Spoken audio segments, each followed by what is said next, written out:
មានបរិសម្នាក់កំពុងតែអង្គុយមើលកូនមាន់ពីព្រោះគេមិនមានគ្នាលេងឃ្លីជាមួយពេលនោះគឺគេប៊ីសជាន់អាដៃនីគិតខ្លួនឯងទៅពេលនោះគេមិនខ្វល់ទេក៏ទៅដើររកអ្នកលេងឃ្លីជាមួយគេ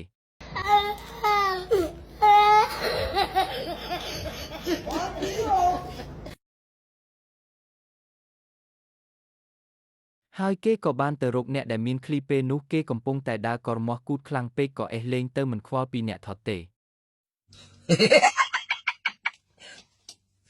តាលុ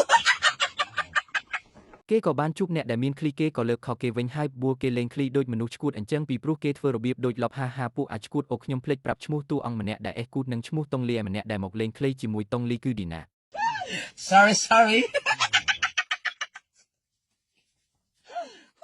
ពេលតុងលីមានសង្ឃឹមយ៉ាងជាខ្លាំងថាគេនឹងអាចបោះឃ្លីរបស់ឌីណាត្រូវពេលគេបានបោះនឹងយឺតដូចក្នុងរឿងឥណ្ឌាដល់ពេលបោះទៅដល់ឃ្លីឌីណាបែរជាមិនត្រូវពេលនោះឌីណាថារុសឃ្លីយកមកបោះតែបែរជាងាកមើលតុងលីវិញហើយតុងលីពិតជាអស់សង្ឃឹមខ្លាំងណាស់ហាតុងលី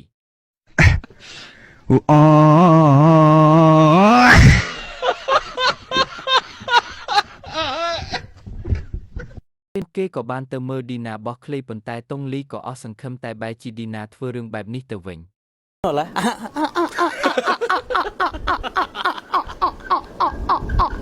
ណាគេក៏បានអស់សង្ឃឹមទៅបោកក្បាលជាមួយនឹងដើមឈើដ៏ធំមួយតែមិនស្លាប់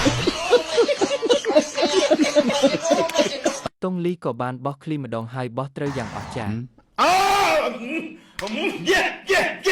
អាហ្នឹងអូយព្រះអង្គអរគុណព្រះអង្គច័ន្ទមនីអរគុណព្រះអង្គអូយព្រះអង្គច័ន្ទមនីស័ក្តិសិទ្ធិព្រះអង្គច័ន្ទមនីហើយឌីណាក៏កើតទុកមិនសុខចិត្តក៏បានទៅបោកក្បាលជាមួយនឹងដើមឈើដ៏ធំនោះម្ដងទៀតហើយតុងលីក៏មិនខ្វល់ក៏ងើបដើរទៅអេះគូតម្ដងទៀតហើយគេក៏បានបកមកយកឃ្លីវិញហាបាទសោយអីឯងយ៉ាប់ឯង